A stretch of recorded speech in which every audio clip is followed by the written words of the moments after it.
भारताच्या अर्थमंत्री श्रीमती निर्मला सीतारामन यांनी 2024च्या अर्थसंकल्पात काळा पैसा कायद्यातील 20 लाखाचे अघोषित हितसंबंध आतापर्यंत जे करपात्र होते ते आता दंडनीय नाहीत असे स्पष्ट केले आहे।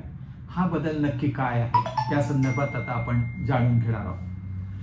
आपल्या सर्वांना कल्पना असेल की बहुराष्ट्रीय कंपन्यांमध्ये काम करणाऱ्या भारतीय व्यावसायिकांना ESOPs मिळतात आणि परदेशात सामाजिक सुरक्षा योजना आणि इतर जंगम मालमत्तेमध्ये त्यानंतर ते गुंतवणूक करतात।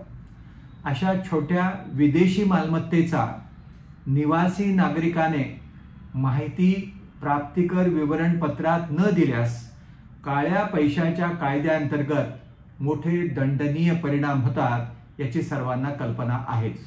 सध्या विदेशी मालमत्तेच्या प्रकटीकरणामधून फक्त एकच सवलत सध्या उपलब्ध आहे आणि ती म्हणजे वर्षभरात कोणत्याही वेळी 5 लाख रुपयापर्यंतची असलेली एक किंवा अधिक परदेशी बँक खात्यात असणारी शिल्लक एकूण अशी शिल्लक जर प्राप्तिकर विवरणपत्रात जरी दाखवली नाही तरी सदर तुटी दंडनीय नाही।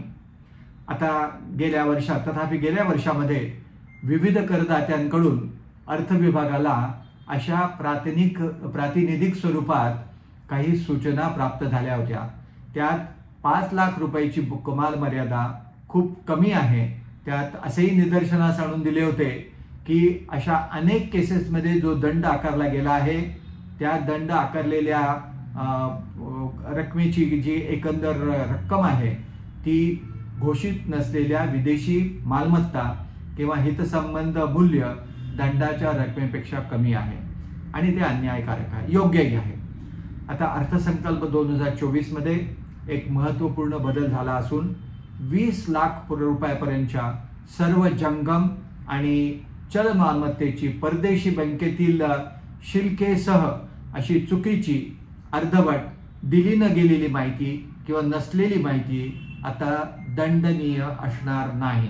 ही मर्यादा फक्त चल संपत्तीसाठीच आहे, अचल संपत्ती किंवा स्थावर संपत्तीसाठी नाही हे मात्र ध्यानात घेतलं पाहिजे।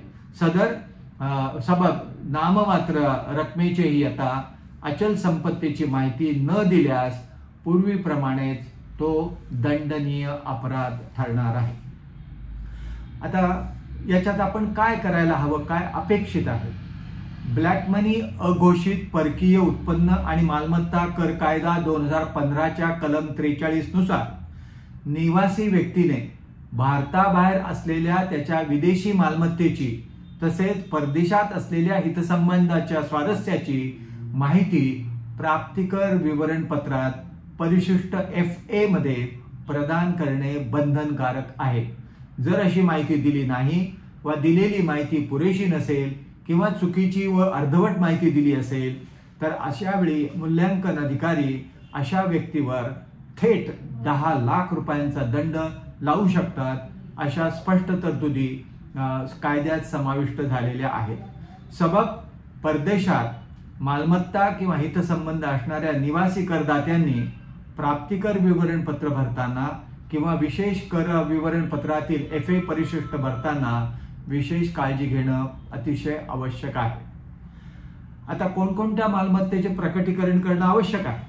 कलम 43 मधील तरतुदीनुसार जर एखाद्या निवासी व्यक्तीने परदेशी मालमत्तेमध्ये म्हणजे परदेशी शेअर्स, परदेशी कंपनीचे म्युच्युअल फंड इत्यादी ठिकाणी गुंतवणूक केली असेल किंवा परदेशी कंपन्यांचे कर्मचारी स्टॉक पर्याय ESOPs राखले असतील किंवा परदेशी डिबेंचर, जीवन विमा, वार्षिकी करार, स्थावर मालमत्ता किंवा इतर कोणतीही भांडवली मालमत्ता खरेदी केली असेल तर सदर मालमत्तेची माहिती शेड्यूल FA मध्ये भरणं अतिशय अनिवार्य आहे। मालमत्तेविषयी पूर्ण माहिती शेड्यूल FA मध्ये पूर्णतः किंवा अंशतः न भरता फक्त प्राप्तिकरण विवरणपत्रात केवळ परदेशातून मालमत्तेमध्ये मिळणारे उत्पन्न घोषित करणे पुरेसे नाही असेही स्पष्ट करण्यात आले आहे। या तरतुदी अनिवासी आणि सामान्य नसणारा रहिवासी यांना मात्र लागू नाही। अनिवासी करदात्यांनी जेव्हा परदेशातील उत्पन्नासह सर्व परदेशी मालमत्ता पूर्वीच घोषित केली असल्यास अनिवासी भारतीय भारतात आल्यानंतर रहिवासी झाल्यानंतर कलम 43 अंतर्गत हे खुलासे देणे अतिशय बंधनकारक आहे। आता डिजिटल मालमत्तेबद्दल थोडेसे बोलूया।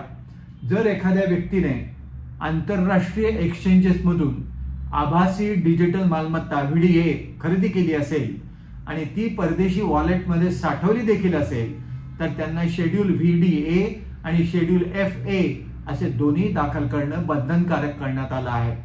त्यामुळं भारतीय म्युच्युअल फंडांनी US, तैवान इत्यादी देशांमध्ये गुंतवणूक केल्यास परदेशी गुंतवणुकीचा आलेख असलेल्या भारतीय मूळ योजनेत गुंतवणूक करणाऱ्या व्यक्तीने शेड्यूल FA दाखल करणे आवश्यक नाही। तथापि एखादी व्यक्ती न्यूयॉर्क स्टॉक एक्सचेंज मध्ये वर ब्लॅकरॉय iShares exchange traded fund ETF मध्ये यासारखी परदेशी मालमत्ता खरेदी करत असेल तर मात्र शेड्यूल FA दाखल करणे आवश्यक आहे।